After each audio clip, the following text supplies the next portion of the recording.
రవిచంద్రారెడ్డి గారు, మోదీ ఫోటో లేని ఈ మేనిఫెస్టోకు కారణం ఏంటి? వారిలో వారికే సమన్వయం లేదా? ఏ కారణాలు ఉండొచ్చు అంటారు? ఇది మీకు ప్లస్ కాబోతుందా? ఖచ్చితంగా ప్లస్ అవుతుంది. కేంద్రంలో మరోసారి అధికారంలోకి వస్తుందని అన్ని సర్వేలు చెప్తున్న మోడీ గారి ప్రభుత్వం ఏదైతే ఉందో రిపీట్ అవుతుందని చెప్తున్నారు.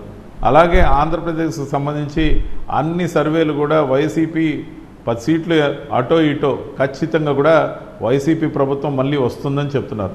దాంతో చిరురెత్తుకొచ్చిన ఎల్లో మీడియా డిబేట్లు పెడుతున్నాయి. ఏమని పెడుతున్నాయి? ముఖ్యంగా ఎలక్షన్ కమిషన్ సర్వేలు చేయకూడదు అన్నది కదా. మరి 100 సర్వేలు చేస్తే 95% కన్నా ఎక్కువ మంది వైసీపీ ప్రభుత్వమే మళ్ళీ వస్తుందని చెప్తున్నారు.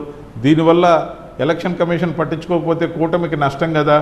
అంటే వాళ్ళు చెప్పించుకుంటే ప్రశాంత్ కిషోర్ ద్వారానో లేకపోతే మరెవరి ద్వారానో పెయిడ్ సర్వేలు ఏమైనా చెప్పించుకుంటే వాటిని మాత్రం వాళ్ళు ఆహ్వానిస్తారు, వాటి మీద పాజిటివ్ డిబేట్లు పెడతారు.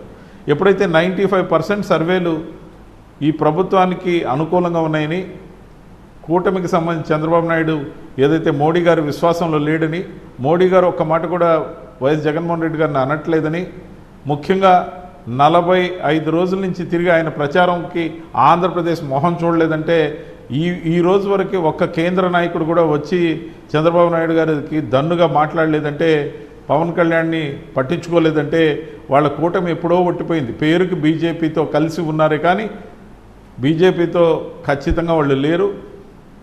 కానీ వాళ్ళు ఎప్పుడైతే బీజేపీతో కలిశారో, ముస్లిమ్స్ని గతంలో ఏ విధంగా బెదిరించారో, మైనారిటీ వర్గాలన్నింటినీ క్రిస్టియన్ మైనారిటీస్ని ఏదైతే బెదిరించారో, మోడీ గారు వస్తే మిమ్మల్ని అందరినీ చంపేస్తారు, నాశనం చేస్తారని చెప్పాడు, అవి మాత్రం ఆయా వర్గాల్లో బలంగా నాటుకున్నాయి.